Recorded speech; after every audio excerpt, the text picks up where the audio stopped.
Todos contra o enforcador.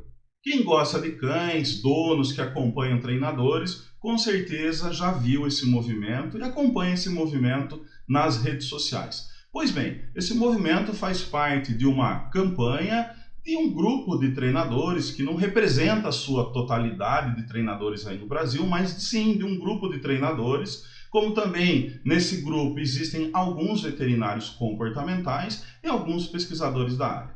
Fora desse grupo, também existem vários veterinários comportamentais, como também existem vários pesquisadores da área que não estão nesse grupo e não apoiam tal campanha. Mas é importante, sim, trazer essas questões à tona. Esse manifesto que foi feito contra o uso do enforcador, para validar o não uso, foi colocada uma série de referências e pesquisas científicas e que, infelizmente, as pessoas acabam não lendo. Ao lê-las, se faz importante a ponderação e a pontuação de algumas questões. Bom, aqui eu estou no site da campanha do Manifesto contra o Uso de Enforcadores e eu vou ler aqui para vocês. O grupo Comportamentalistas pelo Bem-Estar Animal vem por meio deste manifesto repudiar o uso de enforcadores em cães de companhia. Acreditamos em uma metodologia de treinamento, tratamento de cães pautado na ciência e, sobretudo, na promoção do bem-estar animal. O uso de enforcadores fere frontalmente esse preceito, causando danos físicos como aumento da pressão intraocular, esmagamento e lesão da traqueia, lesão em coluna cervical com possibilidade de paralisia das patas, redução do fluxo de oxigênio para o cérebro e sérios danos emocionais nos cães. O uso de enforcador pode promover o aumento do estresse, do medo e do comportamento agressivo, da ansiedade e de comportamentos estereotipados. Além disso, tende a reduzir o vínculo entre cães e seus tutores. O uso de enforcadores é uma afronta ao bem-estar e aos avanços das ciências, cujo foco de estudo é o comportamento animal. Entendemos esse manifesto a enforcadores de metal, de pino e de fita, estes últimos também chamados de guia de adestramento, guia unificada ou guia de treinamento.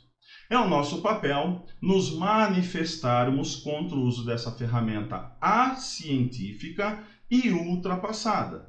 O fazemos por amor aos cães e à ciência e pela esperança em um futuro onde as interações entre cães e humanos sejam pautadas no afeto e na comunicação, e não no uso desproporcional da força ou da tortura. Veja bem alguns equívocos que são colocados aqui. Pessoal, o que para mim nós temos ali é uma banalização não só do que é crueldade, como uma banalização do uso de uma ferramenta.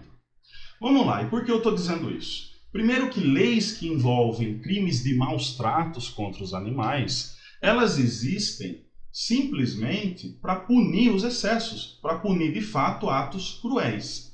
E não para punir atos que não são cruéis, mas que são condenáveis por um grupo de treinadores. Então isso é uma coisa que tem que estar claro.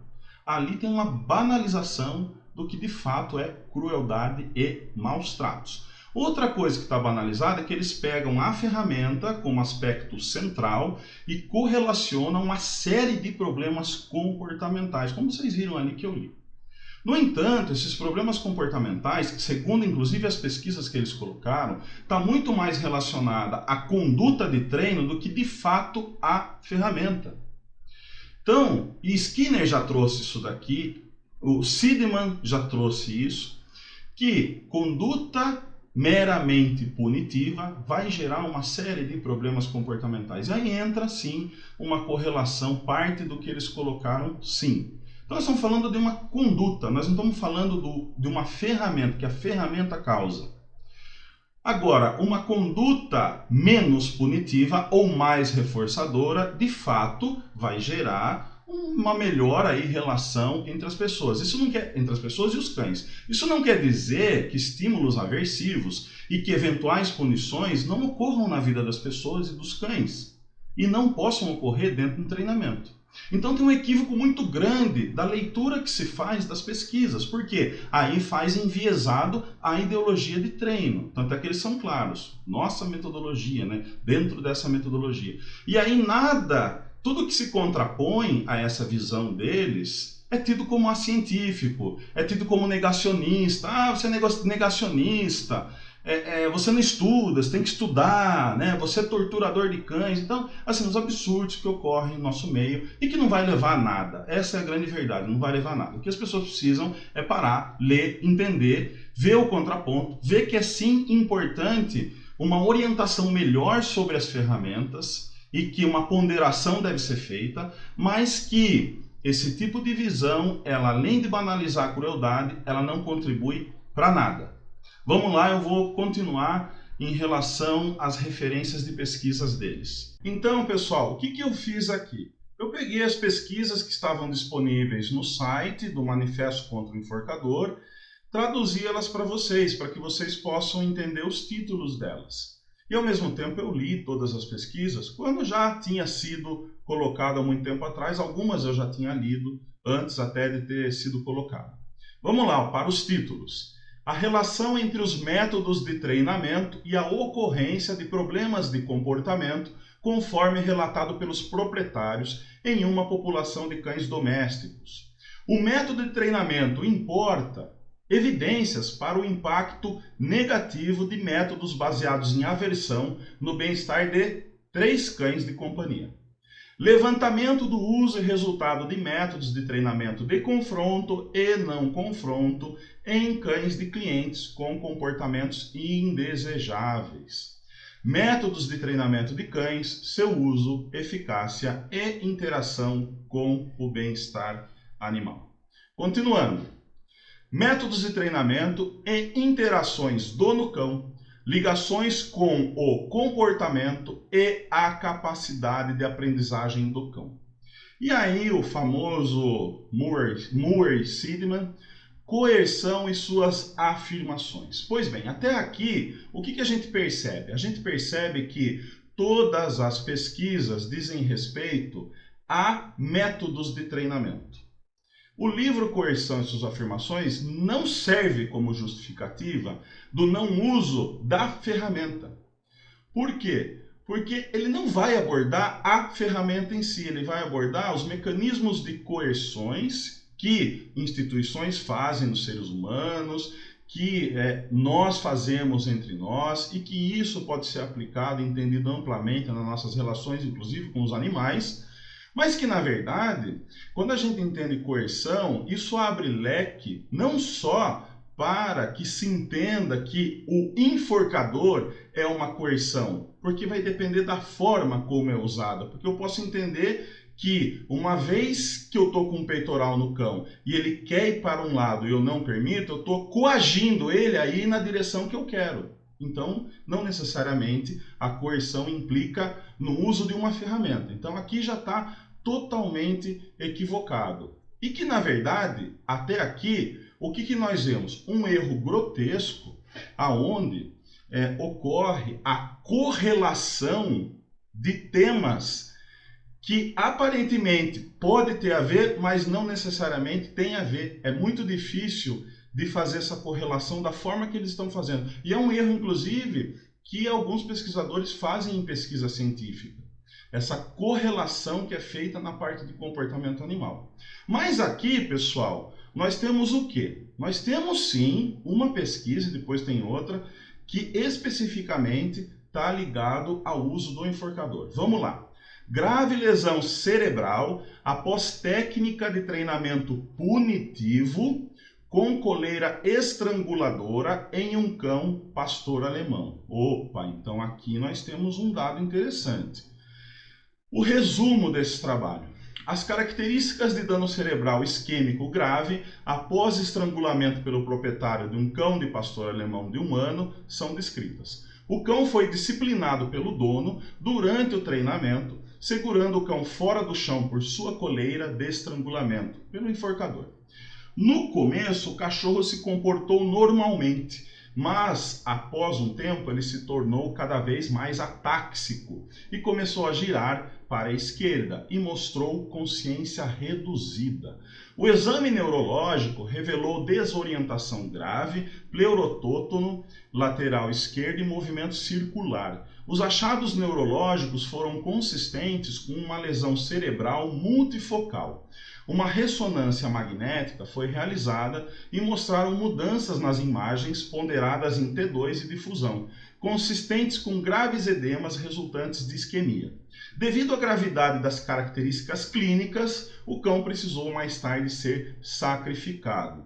Para o conhecimento do autor, este é o primeiro relato de um cérebro severo de isquemia após estrangulamento em um cão. Para quem quiser ler esse relato de caso, ele está disponível na internet. É muito simples. Copia lá o link do manifesto, coloca no Google e já vai sair aí. Vai sair em inglês. Coloca no tradutor se você tem dificuldade de entender inglês. Só enfatizando aqui, ó, Case Report é um relato de caso, não é uma pesquisa científica com nível de profundidade. Mas isso não quer dizer que isso deve ser invalidado. Muito pelo contrário, tem que ser levado em consideração, sim. O contexto aqui diz respeito a um dono que estrangulou o pastor alemão dele, e eu falo estrangulou porque nesse caso foi sim, aonde ele deixou o pastor alemão por 1 minuto com as patas dianteiras para cima, sendo estrangulado mediante um comportamento indesejável. E aí deu a complicação que deu aqui e que eu li para vocês aí o resumo do relato de caso. Pois bem, primeiro aqui cabe uma discussão. Será que não seria então um momento de se debater com a sociedade no sentido de não proibir a ferramenta, mas de orientar o seu uso ou de deixar o seu uso restrito a profissionais ou de os proprietários que precisarem usar essa ferramenta vão obrigatoriamente precisar passar por um treinamento. Então esse é um debate que eu acho que ele é produtivo e construtivo, uma vez que o enforcador pode sim auxiliar em muitos contextos voltados ao bem-estar de terceiros e que eu vou colocar no final do vídeo, então veja no final do vídeo. Bom, com base nesse relato de caso, abre-se uma discussão muito importante, que inclusive tem vários autores aqui. Na verdade, abre-se uma discussão muito polêmica sobre uma técnica usada em contextos específicos, que diga-se de passagem, isso daí jamais deve ser utilizado de forma corriqueira. Então aí nós vamos começar a especificar o bom ou o mau uso, o uso que vai levar a menos problemas, né? Do que ao invés de simplesmente colocar a culpa na ferramenta e transformar treinadores que fazem o bom uso da ferramenta em torturadores de cães, que é isso que esse manifesto faz e é isso que esse grupo de adestradores fazem. Então, novamente, aquela correlação, aquela analogia que não cabe. Por que não cabe? Eu, como treinador em 16 anos, nunca coloquei um cachorro nessa situação que esse dono colocou. Bom, e eu conheço excelentes treinadores que usam enforcador e também não colocaram. Agora aqui, eles colocam o seguinte, pessoal. Existe uma técnica que se chama helicóptero. O que seria essa técnica? Numa situação muito específica, onde o cão parte para cima do condutor, do treinador, e numa primeira contenção, esse cão põe a pata na guia, morde a guia e salta em direção ao treinador, se usa o helicóptero. O que seria o helicóptero? É você girar o cão com as 4 patas fora do chão. Isso é complicadíssimo. Isso não é uma coisa simples e sim, vai levar ao aumento da probabilidade desses riscos. Então, é uma técnica questionável. Ao mesmo tempo, deve-se abrir uma outra discussão com base nisso. Que outras técnicas existem hoje para substituir uma segurança e bem-estar físico do treinador em casos de cães potencialmente destrutivos. E quando eu falo potencialmente destrutíveis, não é pontos no braço, é perder membros, perder dedos e, dependendo do contexto, até perder a vida. E o pessoal acha que é exagero. Quem acha que é exagero, considera o Nuts como um cão agressivo. O Nuts não é um cão agressivo. Quem acha que é exagero nunca pegou casos de cães assim. Então vamos lá, pessoal. Pegar Border Collie reativo e falar que é agressivo, me desculpa, não é. Vamos lá, pessoal. E mesmo assim foi pego com a guia unificada. Mas vamos voltar aqui, que é enforcador. Vamos voltar aqui. Então, em casos assim, o que teria de substituto? Porque se tiver, ótimo. Se eu tiver que pegar um cão assim e souber que ele pode me levar a um risco desse, eu vou usar essa técnica substituta. Isso não é comum de acontecer entre os treinadores, é uma coisa muito pontual. E não pode ser uma coisa que assim, o treinador vai lá e provoca o cachorro e faz isso. Isso é errado. É simplesmente um contexto aonde é muito específico e aonde se justifica, não por 60 segundos, mas se justifica porque caso não faça, aquele treinador corre um risco de vida, um risco grave, ou até outras pessoas. Aí o pessoal fala, mas usa focinheira. Ok, me mostrem também técnicas de usar focinheira num cão que quer morder todo mundo, que nem o dono consegue manipular. Então aqui abre sim uma discussão importante sobre o uso do enforcador em contextos como esse, mas ao mesmo tempo não se apresenta formas substitutivas de trabalhar cães assim. E não adianta só dar o medicamento. Vai ajudar? Vai ajudar muito, mas inevitavelmente, como padrão de repertório comportamental, em algum momento aquele cão pode sim apresentar o risco. E eu duvido que veterinário comportamental, pegando cães desse perfil, vai confiar só no medicamento e vai caminhar com esse cão no peitoral. Eu duvido. Então, pessoal, aqui abre sim uma discussão importante que deve ser levada em consideração sempre, mas é um relato de caso. Pessoal, aqui tem mais uma referência que é mais específica ao enforcador, sendo que aquelas tantas outras não são, que são mais referentes a método de treino e não especificamente ao uso do enforcador. E aqui, nessa pesquisa, o título é o seguinte: os efeitos da aplicação de pressão no pescoço por um enforcador ou peitoral na pressão intraocular em cães. O efeito na pressão intraocular de cães puxando contra o enforcador, então, já pressupõe que o cão está puxando, tracionando com o enforcador no pescoço. Já é o uso indevido do enforcador. Não se usa o enforcador dessa forma. Geralmente quem usa assim são donos de cães. Aí cai de novo naquela discussão que eu coloquei. Então, novamente, o efeito na pressão intraocular de cães puxando contra o enforcador ou peitoral foi avaliado em 51 olhos de 26 cães. Então nós temos aí uma amostragem pequena, mas que é válido também. A força que cada cão gerou ao puxar contra um enforcador ou peitoral foi medida. As medições da pressão intraocular foram obtidas durante a aplicação das pressões correspondentes por meio do enforcador ou peitoral. A pressão intraocular aumentou significativamente em relação à linha de base quando a pressão foi aplicada por meio de um enforcador, mas não por meio de um peitoral. Com base nos resultados do estudo, os cães com córneas fracas ou finas, glaucoma ou condições às quais possa haver um aumento da pressão intraocular pode ser prejudicial. Deve, então, ser usado o peitoral ao invés do enforcador, especialmente durante o exercício ou atividade. Então vejam, pessoal, aqui ele não está dizendo não use o enforcador. Ele não está dizendo, não está generalizando como esse grupo generaliza, que enforcador causa isso independente do contexto do seu uso. Veja bem como as distorções são feitas. Veja bem como as manipulações são feitas. Agora, nesse momento, faz importante eu fazer um recorte aqui para que o público leigo entenda as diferenças do entendimento do que é punição para o público leigo e do que é punição para a ciência comportamental.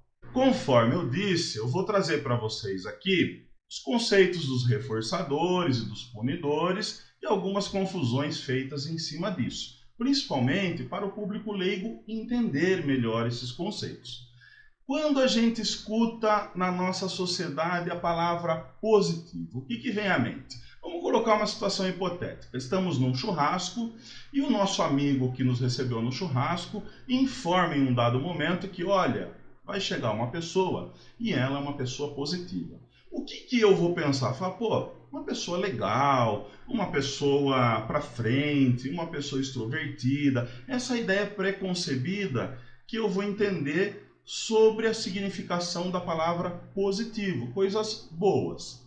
No entanto, quando a gente vai para o conceito comportamental, que é significado aqui até como R+, a sigla, na tradução do livro para o português, seria melhor se tivessem traduzido reforço por adição. Porque, na verdade, o positivo no comportamentalismo, quando se trata disso, diz respeito ao conceito matemático mesmo. Então, por isso que eu coloquei aqui essa figura para que vocês entendam, é o sinal matemático.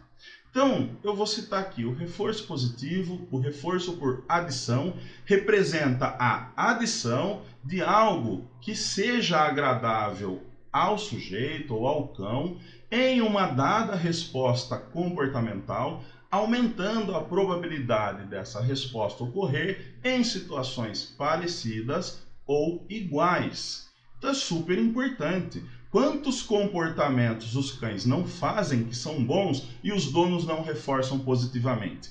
E quantos comportamentos que são ruins e os donos reforçam por adição?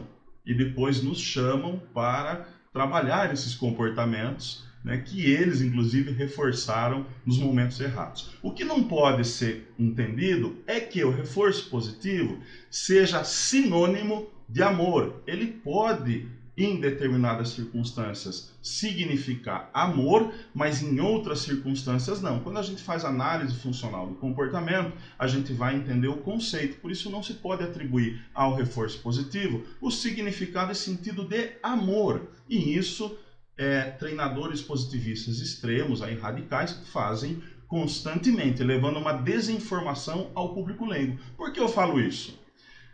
Existem N situações de educação de pais com filhos onde eles reforçam positivamente, reforçam por adição comportamentos que não serão aceitos na sociedade e que vão gerar uma série de problemas para esse filho na relação com as pessoas ao redor. Então, isso é interpretado de N formas dentre as várias abordagens psicológicas e que não necessariamente significa amor. Agora, isso ocorre com os cães também em muitos aspectos. Inclusive, a maioria dos problemas comportamentais ocorrem por reforçadores positivos sendo ministrados nas horas erradas, onde adestradores positivos, mais radicais, precisam orientar muito bem nos seus seminários e cursos, como eu faço, a importância da leitura e timing e que não se pode banalizar a funcionalidade e a importância do reforço positivo, como eu vejo muitos fazerem, tentando direcionar comportamentos em momentos errados, em emoções dos cães erradas, achando que isso vai fortalecer o comportamento que ele deseja, quando na verdade não é. Acaba fortalecendo uma cadeia de comportamentos, envolvendo inclusive o comportamento indesejado, fortalecendo o comportamento indesejado. Não é de hoje que eu atendo casos onde treinadores positivos aí mais radicais fizeram esse tipo de situação e depois eu tive que orientar uma outra forma de reforçar positivamente. O reforço negativo, quando a gente fala negativo, cai naquela questão de novo, que é uma pessoa ruim, uma pessoa chata, tal, mas na verdade representa o quê? A subtração de algo desagradável ao sujeito em um dado momento, aumentando a probabilidade de ocorrência dessa resposta. Ora, quando entra uma pedrinha no nosso sapato, não é o maior prazer retirar essas pedrinhas? Isso é a subtração de algo que estava desagradável. Quando eu estou com a bexiga cheia, nossa, é ruim, não é? Eu não acho um banheiro, eu estou apertado. Quando eu faço xixi, eu subtraí aquilo que é desagradável. Em treinamento, existem situações que são condenáveis no uso do reforço negativo e que devem ser evitadas, e existem situações que precisam ser melhor contextualizadas. E isso cabe à autonomia do treinador e ele que deve responder por essas questões. Então, existem situações que o treinador coloca o cão em situação desagradável para que a resposta desejada apareça. Ele subtrai através de reforço negativo, e existem situações que se faz necessário, tá bom? Mas não pode ser a conduta de treino do treinador. Vamos lá. Em resumo, algo pode aparecer, algo bom pode aparecer ou algo ruim pode desaparecer. Agora nós entramos na punição. É aqui que a coisa começa a ficar complicada, porque nós confundimos muito a visão popular da punição com a visão científica. Na visão popular, a punição está estreitamente ligada a maus tratos, noções de vingança e dominação, aniquilamento físico e psicológico do sujeito, intimidação, grosseria, violência e tortura, agressão, dentre outros. E aí, pessoal, eu recebi dos meus alunos esse banner aqui, e como eles já entendem esses conceitos da forma correta, e isso foi colocado por um treinador, uma treinadora, enfim, eu recebi lá, levou a uma discussão muito boa no grupo. Porque, na verdade, aqui o que a gente vê? A visão popular colocada num banner de um treinador com o intuito de informar sobre a punição. Sim, não do ponto de vista científico. Por quê? A punição jamais é para servir a quem pune, mas é para favorecer o indivíduo punido. Então, quando a gente escuta assim, num banner, a punição serve a quem pune às custas de quem é punido, nós vemos aqui essa visão popular da punição, aonde entende-se que quem está punindo o cachorro está punindo simplesmente por uma satisfação sádica de puni-lo. E o cão está lá somente para satisfazer essa necessidade. Então veja a desinformação num banner, veja o equívoco num banner e de pessoas do meio. E o público compra isso porque tem um apelo emocional e é mais fácil do público entender porque está ligado à visão popular. É por isso que eu coloquei aqui na lateral o livro O Mundo Assombrado pelos Demônios, do Carl Sagan, aonde ele discorre com uma categoria de sempre, né, o Carl Sagan, sobre essas questões da pseudociência, ciência, visão popular e a importância que é um alfabetismo científico para a população. Então, a gente vê aqui esse analfabetismo científico na definição da punição dentro de um contexto de treinamento de cães que não cabe. Bom, pessoal, aqui eu vou falar da punição positiva e punição negativa. Qual que é a função dos punidores? Enfraquecer a resposta comportamental, enfraquecer uma dada resposta, tá?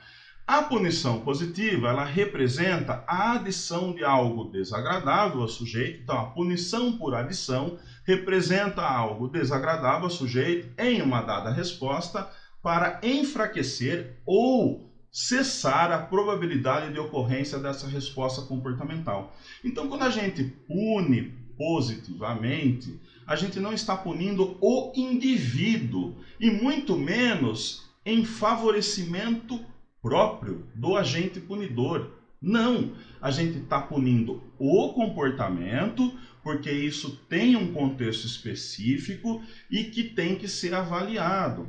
Por isso que um banner desse vindo de um treinador aí do meio de treinamento de cães é errado.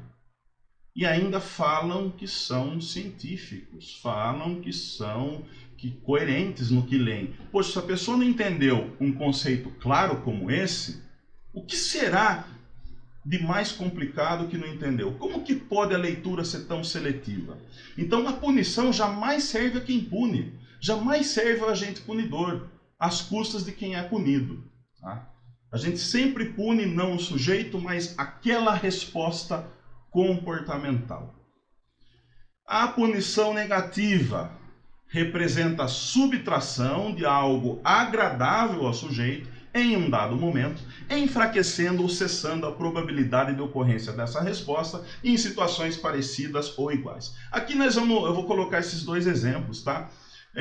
A punição positiva, falando do enforcador, eles colocam muito tranco e estrangulamento. Ok, o estrangulamento não é uma técnica, tá? Ninguém estrangula cão para ensinar o cão. Isso não é uma técnica, como vocês puderam ver no relato de caso, que não foram treinadores que fizeram. Eu não estou dizendo que não tem treinador que não faça. E esses devem responder perante ao contexto e ao crime de maus tratos, se for cabível. E sendo cabível, tem que responder sim, sem sombras de dúvida.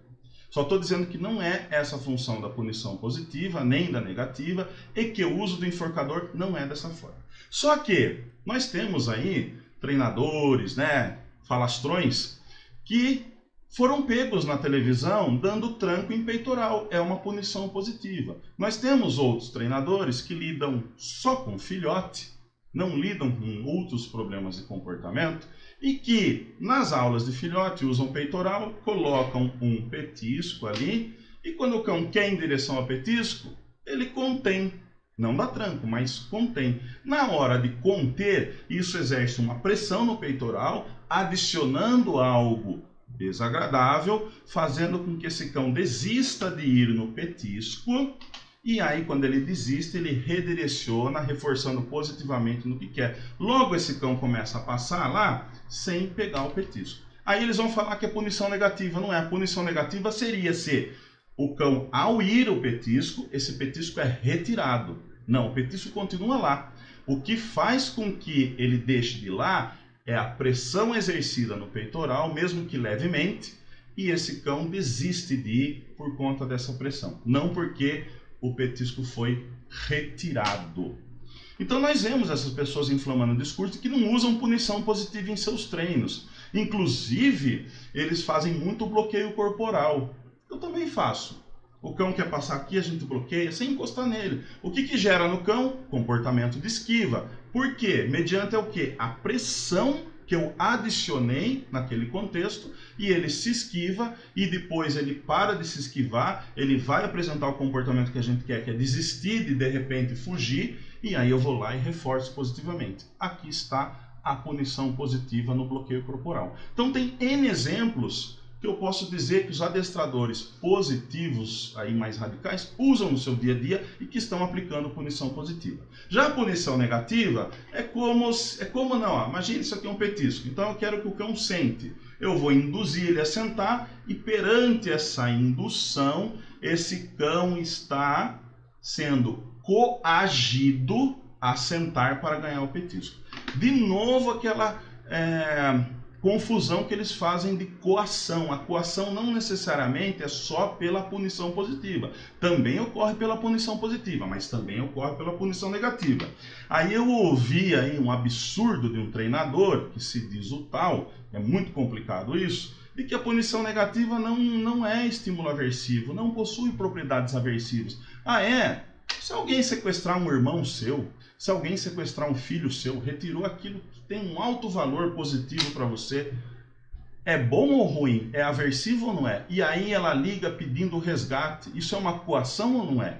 E quando a gente tem o petisco do cão na mão e a gente fica induzindo ele a fazer, enquanto ele não faz, ele não ganha, isso também é uma coação. Então nem o livro de Seidman, Coerção e suas implicações, leram direito para falar tamanha besteira. Bom, a maioria das justificativas que as pesquisas mais atuais se embasam e que os treinadores positivistas extremos se basam é nos subprodutos de Skinner e Seidman, sendo os principais esses, esquiva, fuga, agressividade, desvanecimento, desamparo aprendido, congelamento e por aí vai. São vários, mas eu estou colocando esses principais. No entanto, o debate sobre punição tem sido amplamente debatido assim por anos entre os analistas de comportamento que fazem o uso de procedimento de punição. Eles argumentam que tal uso poderia ser eventualmente recomendável e tendem a receber fortes críticas as quais também podem se estender à prática comportamental como um todo. Tais críticas, em geral, são formuladas com base em dois tipos de fundamento, o popular e o científico. O popular considera a prática desumana, uma vez que o conceito popular de punição apresenta uma estreita relação com promoção de sofrimento, além de ser permeada por noções de vingança e merecimento. Então, lembra que eu coloquei lá no início? O que não seria o caso do indivíduo que busca o tratamento ou do cão que está em treinamento. O científico, por sua vez, geralmente é pautado nas análises e críticas de Skinner e Seidman, que eu coloquei lá os subprodutos e as críticas deles, relativas aos subprodutos indesejáveis do controle aversivo e à transitoriedade dos efeitos da técnica. Os adeptos da formulação funcional que recomendam o eventual uso da punição em intervenções comportamentais apresentam diferentes contraposições às críticas populares. Em geral, eles argumentam que, nos casos de recomendação, o alvo da punição é o comportamento e não o indivíduo. Quem falou isso foi Catânia. Pesquisem quem que é Catânia.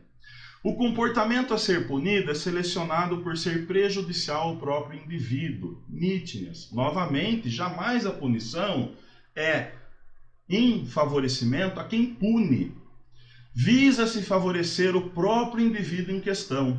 Outro aspecto do uso da punição em intervenções clínicas, salientado por seus adeptos, é de que o seu uso é defendido apenas para resolver casos extremos, que precisam de soluções urgentes, para os quais outros procedimentos foram ineficazes, ou nos casos em que as variáveis que mantêm o comportamento problema não puderam ser identificadas.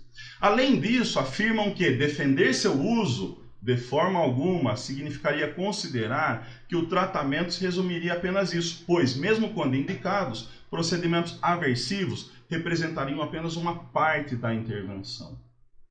Então, conduta de treino punitiva tem que ser combatida, tem que ser esclarecida, mas eventual punição positiva dentro de contextos específicos, não. Em geral, argumentam que tais procedimentos visam apenas a redução ou eliminação rápida de respostas prejudiciais ao indivíduo, ou que o impeçam de executar ou aprender outras respostas que seriam desejáveis em seu repertório. E aí, novamente, o pessoal não lê, usa Seidman, mas não lê Seidman. O próprio Seidman afirma que nas relações onde predomina o reforço positivo, eventuais punições por parte dos educadores não produziriam seus usuais efeitos colaterais indesejáveis. E aí vocês vão dizer que o Seidman é misto? Em um simpósio sobre os avanços de tecnologia comportamental não aversiva, realizado em 1987, Skinner foi citado como um dos autores contrários a qualquer uso da punição. Por ele considerar-se mal compreendido, ele redigiu uma nota em resposta a tal consideração, publicada em Griffin, Pace, Stark e Emerson, 1988. Nessa nota, Skinner argumenta que é sim favorável ao desenvolvimento de técnicas alternativas à punição, mas que a punição, quando utilizada em favor do indivíduo punido e de sua integridade física, ou seja, em situações pontuais e extremas, de um modo controlado em um ambiente pouco punitivo, é uma técnica justificável, dada a rapidez com que os seus efeitos são observados. Além disso, Skinner reconhece que o contato com eventos aversivos pode ser inevitável em algumas circunstâncias, principalmente as sociais. Tendo isso em conta, seu uso controlado e planejado poderia ser uma boa forma de aumentar a tolerância a tais situações, além de auxiliar na formação de caráter do indivíduo, no sentido de ensiná-lo a assumir responsabilidade pelos seus atos, aceitando as devidas punições e penalidades quando agisse de forma incorreta. Então, o próprio Skinner dizendo, eu imagino que se Skinner tivesse vivo hoje, ele iria fazer um pronunciamento para a comunidade de treinadores de cães, como o David Mack fez, dizendo, olha, vocês estão entendendo errado o que eu coloquei. Vocês estão completamente equivocados. Num ambiente extremamente controlado, se faz importante pensar técnicas alternativas à punição. Por isso não adianta vocês virem com um exemplo de leão enjaulado, num manejo de baixo risco, numa situação extremamente controlada, e falar, olha o treinador, o adestramento positivo, Ora, primeiro que vocês estão se apoderando do comportamentalismo, mais uma vez. E segundo que, numa situação extremamente controlada, onde as variáveis estão controladas, lógico, se preza pela não punição. Pela não punição positiva. Agora, pega um leão, põe uma coleira e sai na rua, onde tem N variáveis que a gente não controla. Vamos ver se vocês conseguem fazer só pelo target, pelo reforço positivo. Não. E os cães estão inseridos dentro da nossa sociedade e na nossa relação com eles, e que está ali colocado um monte de variáveis que a gente não controla. E que muitas vezes não dá conta somente do reforço positivo. Então eu tenho certeza que o Skinner hoje, se ele tivesse vivo, ele iria, olhando a comunidade científica que só faz as pesquisas visando o ponto de vista da punição dele, e também os treinadores só usam partes do que ele falou e não entendem o todo, vai falar, vocês me entenderam errado. Vale ressaltar que Skinner fez grande parte dos seus estudos em ambientes extremamente controlados. E que sabe-se pela comunidade científica que nem tudo que se pesquisa em situações controladas tem aplicabilidade ampla nas práticas do dia a dia. Sendo assim, entende-se que a visão do Skinner seria muito mais ponderada quando se trata das N variáveis das quais nós não temos controles e que os cães estão inseridos dentro do atendimento comportamental PET no dia a dia. E não seria jamais radical, julgativo e rotulador como os adestradores positivistas radicais são. Bom, pessoal, aqui nós temos um contexto de um cão que está solto, depois o dono põe na coleira, é um cão de porte grande, com potencial destrutivo alto, né, se ele morder alguém ou outro cão. Aí ele coloca numa coleira, me parece ser um peitoral, ou até uma coleira de pescoço comum, e olha só o que vem a seguir. Então ele está errado, está sem focinheira, tá? Não está com material adequado. E aí, olha só o que acontece a seguir. Um cão menor foge de sua casa. Isso é corriqueiro. Todo dia essas coisas estão ocorrendo. E, sim, ele é pego pelo outro cão e possivelmente esse cãozinho não sobreviveu.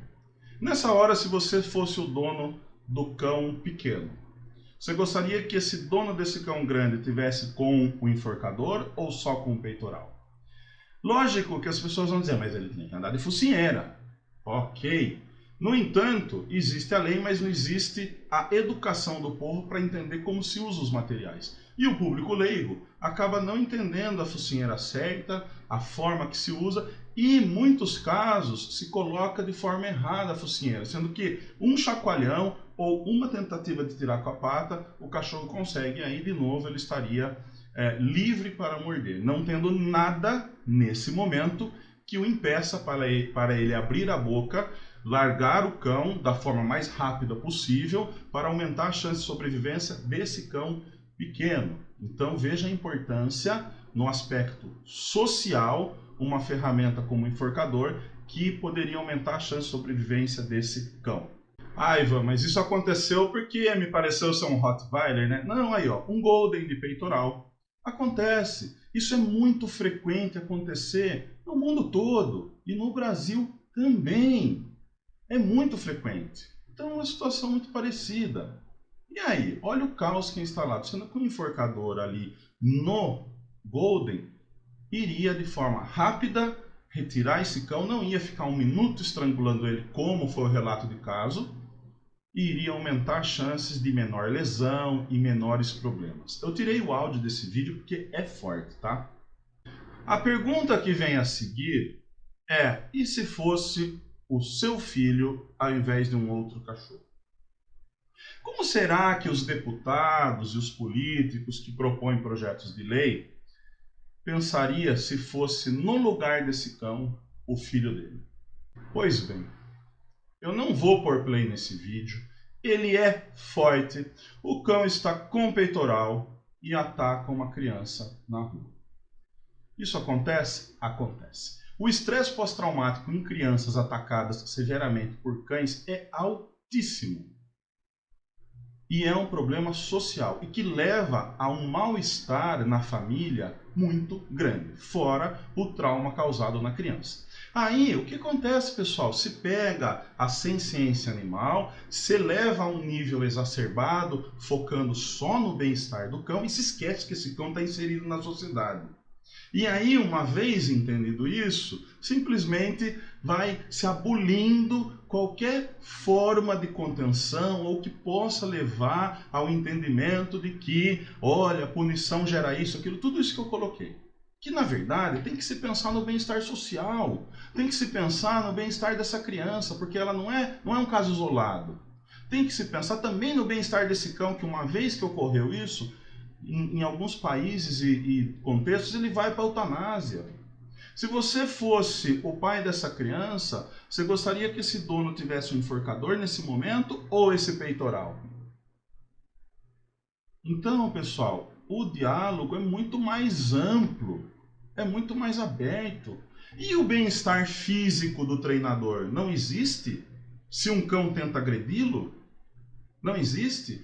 E, novamente, não adianta os positivistas radicais virem com casos de reatividade e jogar que isso é um caso de agressividade bem resolvida. E concordo que em muitos casos de comportamento agressivo, o adestramento positivo consegue resolver, mas não todos.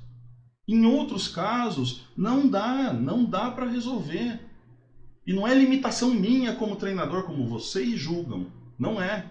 É uma realidade, as variáveis são muitas. Então essa é uma das variáveis. E aí eu pergunto novamente, deputado que faz projeto de lei, quando o senhor vai fazer, o senhor leva em consideração esses aspectos ou simplesmente vai na crista da onda, vai lá, faz e faz um negócio mal feito por sinal? Então o que eu quis trazer para vocês aqui nessa aula, né, não é nem um vídeo do YouTube, eu acho que poucas pessoas vão acabar assistindo, são essas questões. E que a gente não pode, através do Tratado de Cambridge, que foi em 7 de julho de 2012, aonde fala da ciência animal, aonde quem teve animais... Aristóteles já falava isso há mais de 2000 anos atrás, né? Darwin escreveu um livro sobre a expressão dos sentimentos nos homens e nos animais, que é um excelente livro.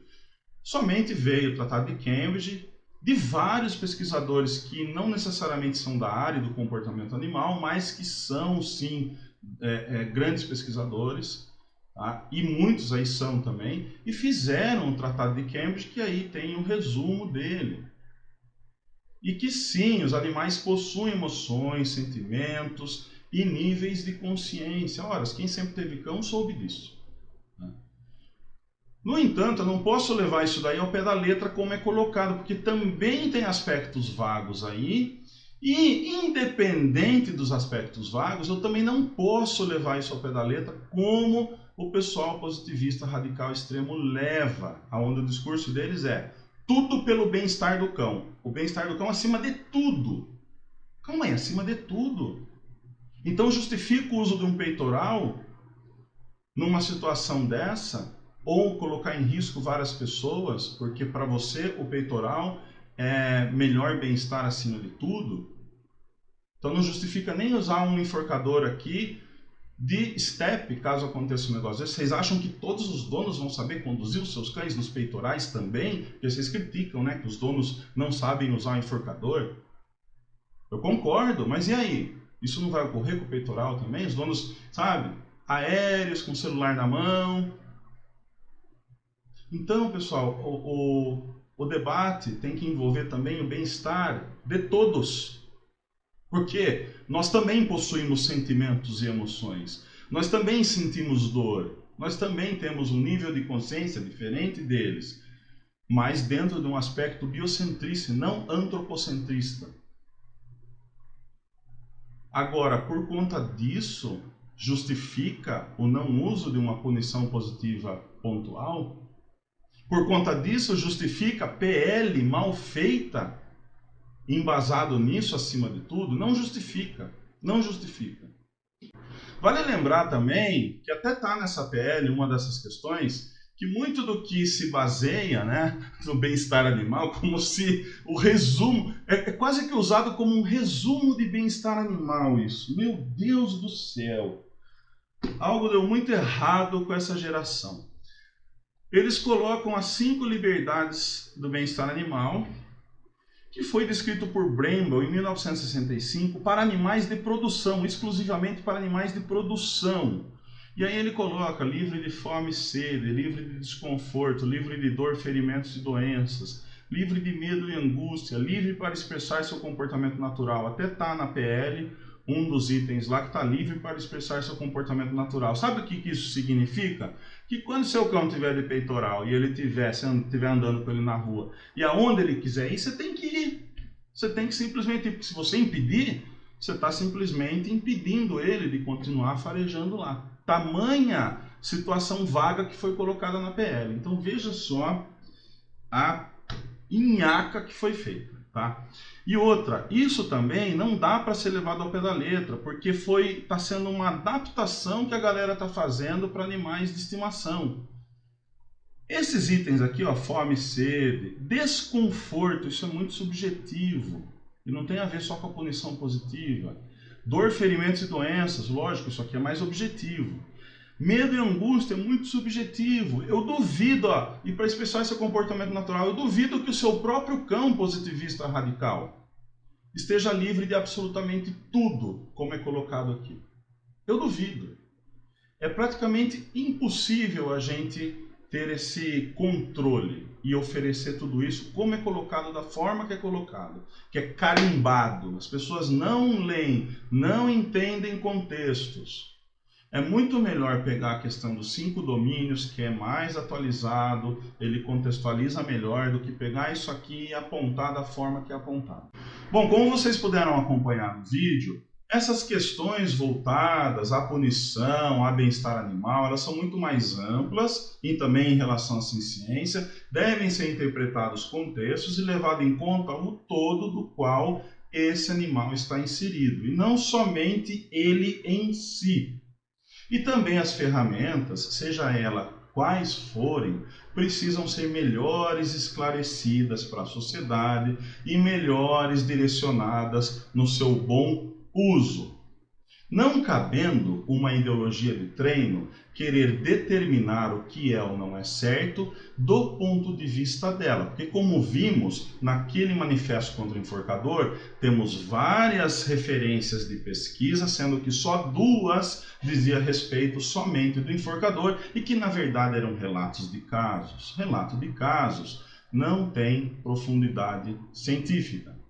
Bom, para que vocês entendam melhor a questão do relato de casos, está aí. Eles são descritivos, evidência científica fraca, casos raros, né, justificar a singularidade ou raridade, ainda tem espaços em revistas científicas, são uma primeira evidência para novas terapias e detecção de efeitos adversos, raros, por exemplo, de medicamentos, engloba não mais que 3 casos, geralmente apenas 1, uma série de casos compreende de 3 a 10 casos, e relatos de casos não possuem método. Relato de caso não é pesquisa, não é planejado. Então, as justificativas dos 2 lá, que são mais pontuais, tem a ver com 2 relatos de caso. Para que depois, nós, outros treinadores, e temos que ouvir que eles são a ciência. Poxa, e sabe o que é mais complicado? Quando existem pesquisadores na área, e por estarem dentro de um contexto desse, e se calarem, não se posicionarem, eu levo a crer que eles estão sendo tendenciosos nas suas ações. O pesquisador, ele pode ter as escolhas individuais dele, lógico, mas na hora de ensinar o seu aluno, ele não pode influenciar nessas escolhas do aluno. Ele tem que sim trazer o todo do que a ciência traz, dos pontos de vista diferentes. E dessa forma, deixar o aluno ter autonomia dele para fazer escolha livre. Mas quando a gente vê pesquisadores da área com posturas tendenciosas dentro de grupos que estão agindo assim, aí eu pergunto, né? Olha só as características da pesquisa científica e que também são características dos pesquisadores. Imparcialidade. O trabalho científico deve evitar ideias pré-concebidas. Todo posicionamento adotado em um texto deve amparar-se em fatos e dados evidenciados pela pesquisa e devidamente contextualizados com a realidade. O autor deve primar por manter seu posicionamento e suas escolhas de pesquisa sem assumir uma postura unilateral. Não é o que a gente tem visto aqui no Brasil. E aqueles que são pesquisadores da área, que eu conheço vários, e que não são tendenciosos, precisam começar a se posicionar. O não posicionamento de vocês está dando ênfase para esse tipo de posicionamento tendencioso que eu levo a crer, vendo alguns pesquisadores dentro desses movimentos, que são. Porque eu, se sou pesquisador, jamais vai fazer parte de um movimento que se baseia em evidências científicas fracas para argumentar contra uma ferramenta. Jamais eu faria uma coisa dessa. E eu só falaria em nome de uma classe se de fato eu fosse um pesquisador que fosse fazer seminário com diversos profissionais da área, não ficar só na alienação acadêmica. Se eu fosse um pesquisador que de fato praticasse aquilo que eu estou propondo dentro de uma classe e não só dentro da academia. Caso contrário, gente, a gente tem uma complicação muito grande acontecendo no treinamento de cães e no comportamento animal no Brasil. Se faz importante também trazer outras pesquisas que são pouco faladas, como essa, por exemplo, que fez a comparação de estresse e efeitos de aprendizagem de 3 métodos de treinamento de cães em diferentes cães. Na verdade, todos eles eram malinois, se eu não me engano, uma amostragem pequena também, de 27 cães, e que, dentro desse contexto, entre a punição positiva, um tranco, um acionamento da coleira eletroeletrônica, que o pessoal confunde com choque como se fosse de tomada, mas não é, e entre a punição negativa, a retirada daquilo que o cão gosta, lembra? Eu retiro o petisco ou eu retiro algo que o cão gosta, foi constatado nesse grupo que esses cães apresentaram um nível de cortisol, que é o hormônio do estresse, igual ao nível de cortisol de cães que sofreram uma punição positiva. Em alguns indivíduos, esse nível de cortisol com base na retirada do reforçador que ele gosta, na punição negativa, foi inclusive até maior que alguns cães que receberam a punição positiva. Esse estudo eu tenho em português, é interessante o pessoal falar, porque a base do treinamento por reforçamento positivo se faz também através da punição negativa, e que é uma estimulação, é um controle aversivo também a punição negativa. Então o pessoal precisa entender melhor isso antes de comprar uma ideia equivocada sobre a análise do comportamento. E esse estudo ele é bem interessante também. Aqui eu vou trazer algumas referências do professor aí, Paulo César Morales, 2 definições comportamentais de punição, história, conceitos e implicações, e aqui ele coloca várias coisas importantes com diversas referências. Eu usei boa parte das minhas referências também do trabalho dele. Também o João Cláudio Todorov, está aqui o currículo Lattes dele, e ele tem uma pesquisa, um artigo científico também muito interessante, que o nome é Quem tem medo de punição? E ele discorre aí com uma grande competência sobre um tema que poucos analistas de comportamento se propõem a discorrer, exatamente por essas questões da dicotomia entre o bom e o mal dentro desse tema. Coloco também aqui para que vocês sigam o Olhar Behavior do Diogo César, etologista, está concluindo agora a psicologia, e ele tem esse artigo, uma discussão sobre controle aversivo em cães, que também é excelente, e caso vocês queiram, eu posso fornecer também para vocês. Tá? Aprofunda bem, traz questões importantes sobre o controle aversivo e várias referências também. Aqui, com o maior prazer, eu revendo meu professor de psicologia de behaviorismo, o qual pegava muito no nosso pé sobre a definição correta dos conceitos, aqui no laboratório experimental, as caixinhas de Skinner. E na faculdade, 2006, olha só o trabalho de psicologia experimental que eu fiz junto com uma colega. Modelo experimental de modelagem e discriminação sem o uso de estímulos aversivos. Isso lá em 2006. Para hoje, ao falar da importância do entendimento melhor sobre a punição positiva eventual, pontual, ouvi de colegas aí da área que são adestradores positivistas radicais de que eu sou uma série de coisas como treinador que eu não sou. Então eu deito tranquilo, durmo tranquilo em relação a isso, porque eu sei o que eu sou e o meu trabalho ele é público. Ele inclusive está aí com vários vídeos no YouTube, vídeos de atendimento comportamental de várias situações que a gente encontra no atendimento PET. Ao contrário de muitos, não vou falar todos, não vou generalizar, mas ao contrário de muitos que são adestradores positivistas radicais e não apresentam o seu trabalho. Eles só falam e não apresentam. Então eu apresento e sim, eu sempre, desde muito tempo lá atrás, penso numa melhor forma da gente trabalhar as nossas relações pessoais e as relações com os nossos cães. Aqui algumas referências, tá? Dentro do que eu coloquei.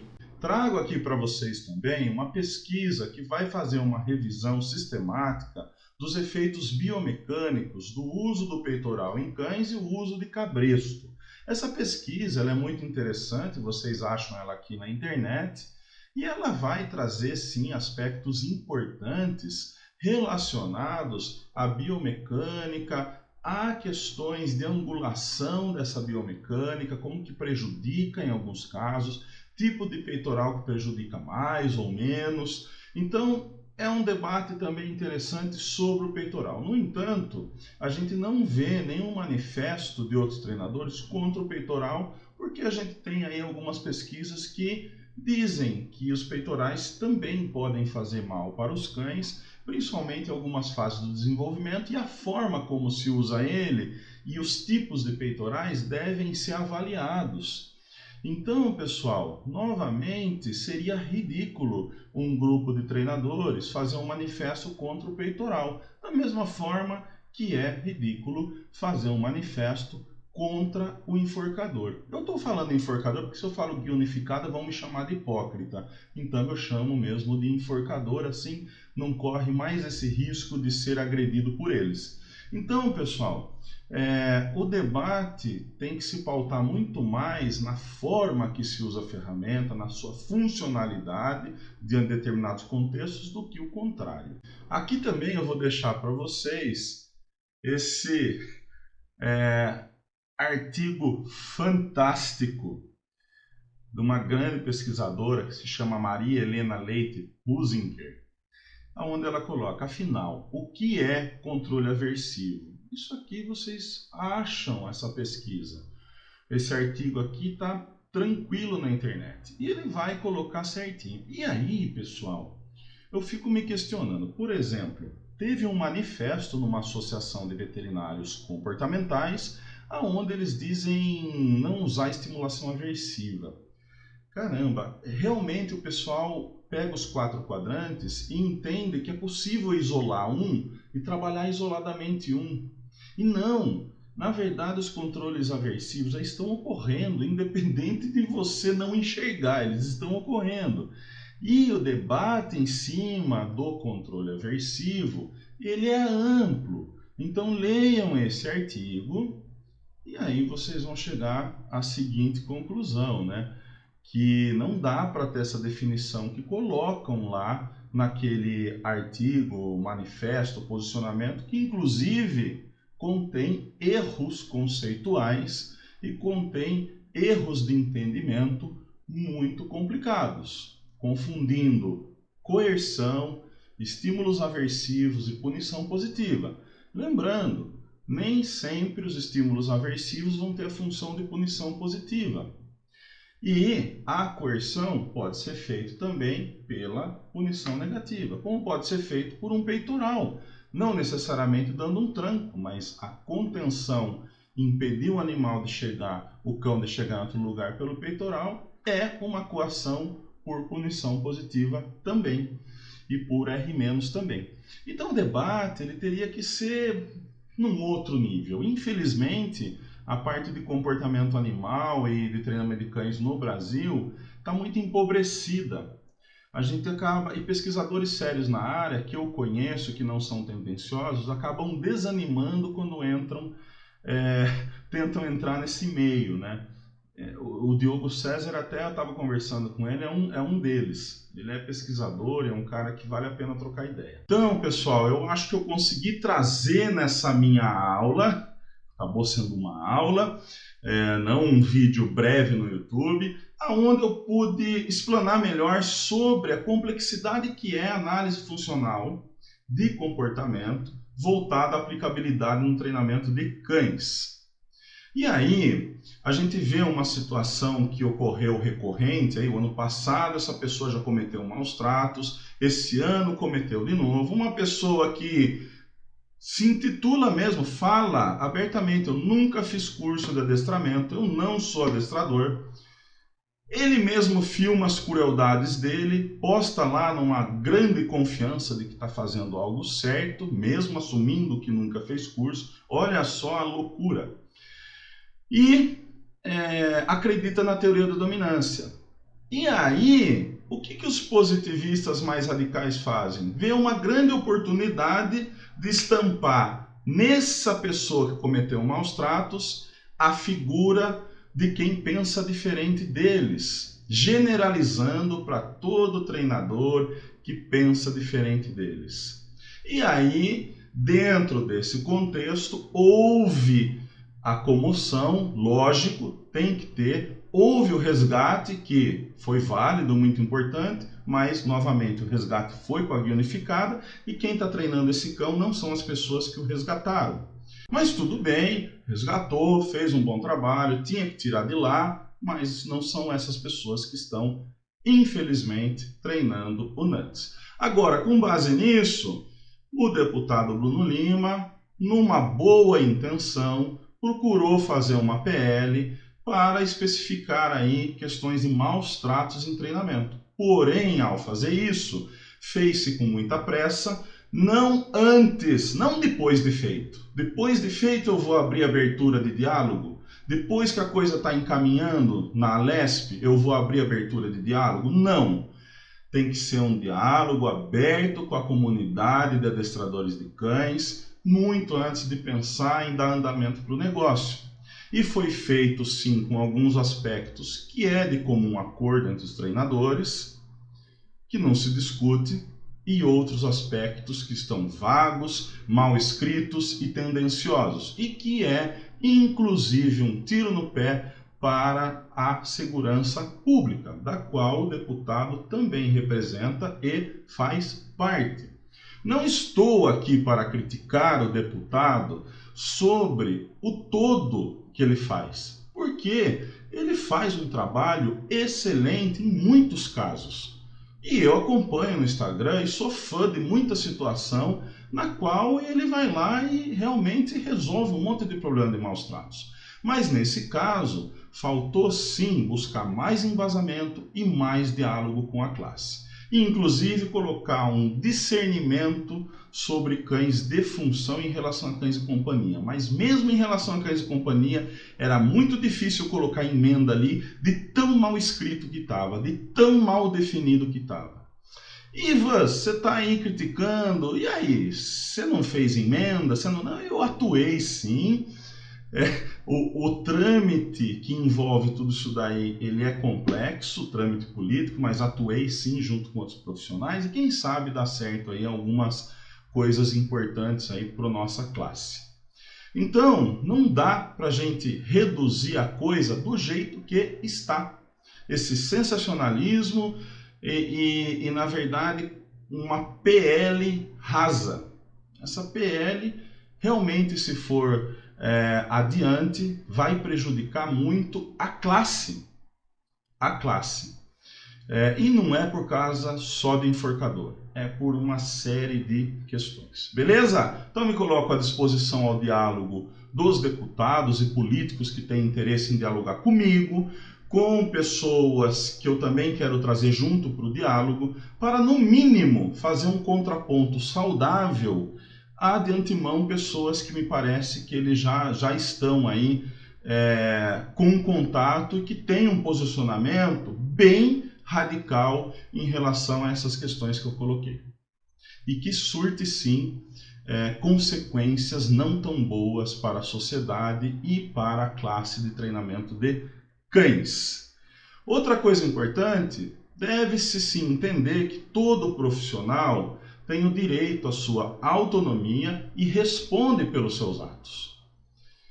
Existem leis para isso. Outra coisa importante é a banalização da crueldade, aonde tudo aquilo que vai contra o que esse grupo coloca, o que essa ideologia coloca, eles veem como maus tratos, mas não é.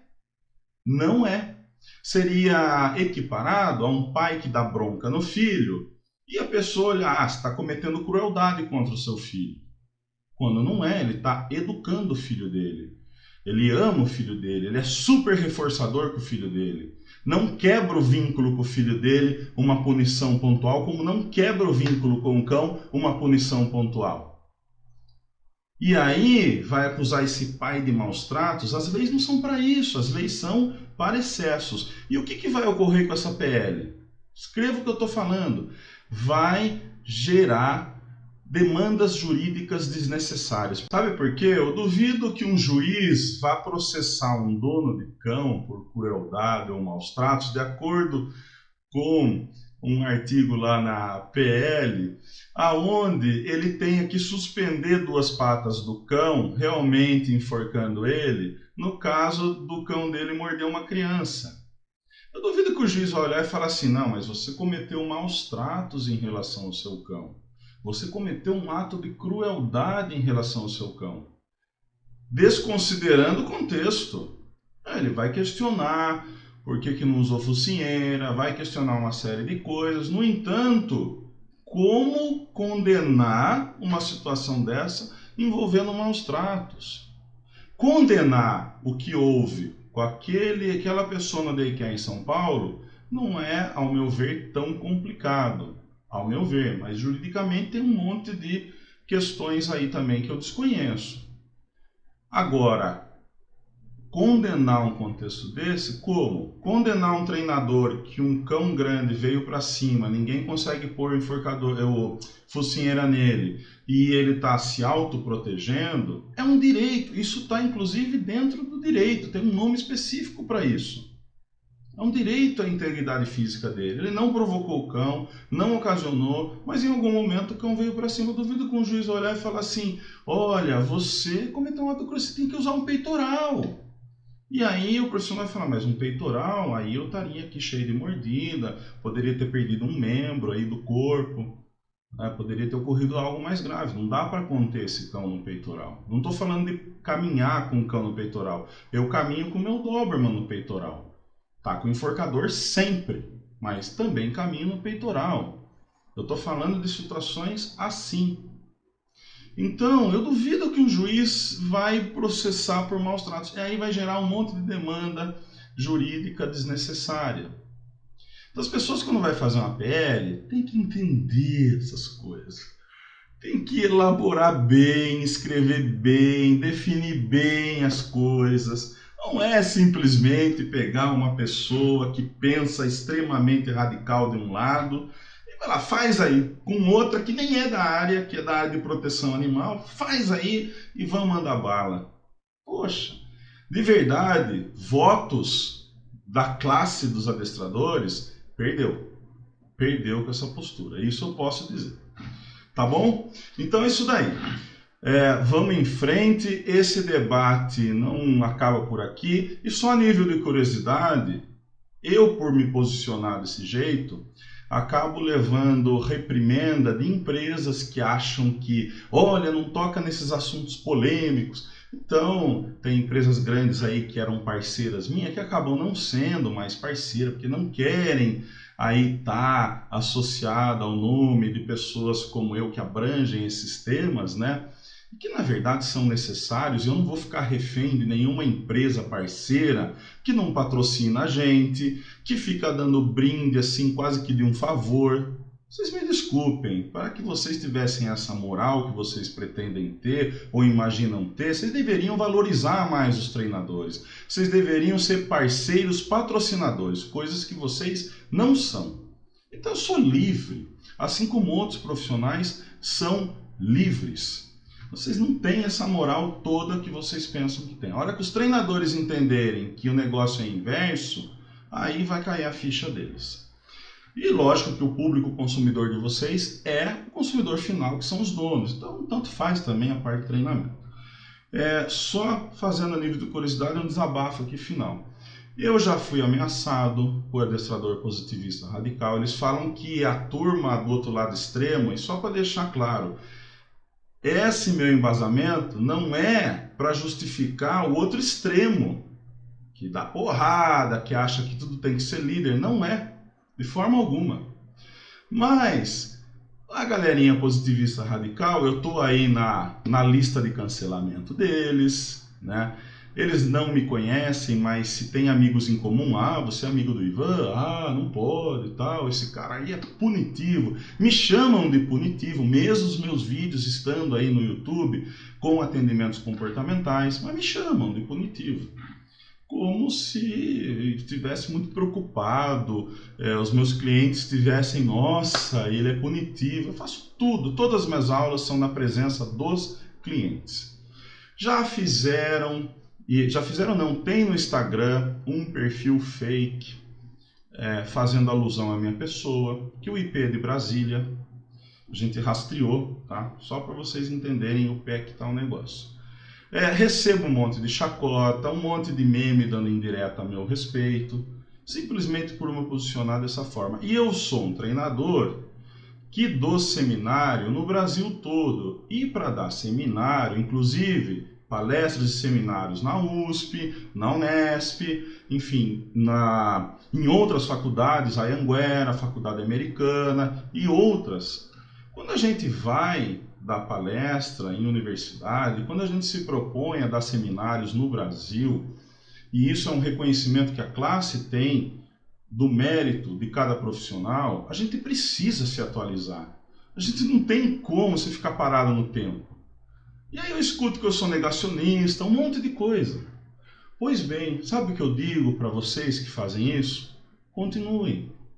Isso só me fortalece. Eu agradeço. Inclusive eu estou fazendo minha segunda faculdade de biologia, que é dentro da área. E sempre estou fazendo curso. Estou fazendo inclusive um curso agora de comportamento com um grande professor doutor, aí, etólogo, biólogo, e estou aprendendo cada vez mais. Então é isso, pessoal. É triste, né? Essa realidade, eles são super positivos, mas não são. E é isso, beleza? Desculpa aí pelo desabafo final, mas eu acho que é necessário colocar. E não estou aqui para chorar, nem para dizer, né? Vocês não sabem o peso, vocês têm que reagir e tal. Não, eu me garanto sozinho, eu reajo por mim mesmo. E se a galera quer continuar na inércia, reagir ou não, eu procuro estimular, mas não quer, também não tem problema. Eu continuo aqui me garantindo e me posicionando, e não acho que a gente tem que ter esse nível de falta de educação que muitos aí do adestramento positivista radical, e até sem ser radical, outros adestradores também acabam tendo um com o outro. Beleza? Vamos que vamos. Abração a todos. Se você chegou até o final, obrigado.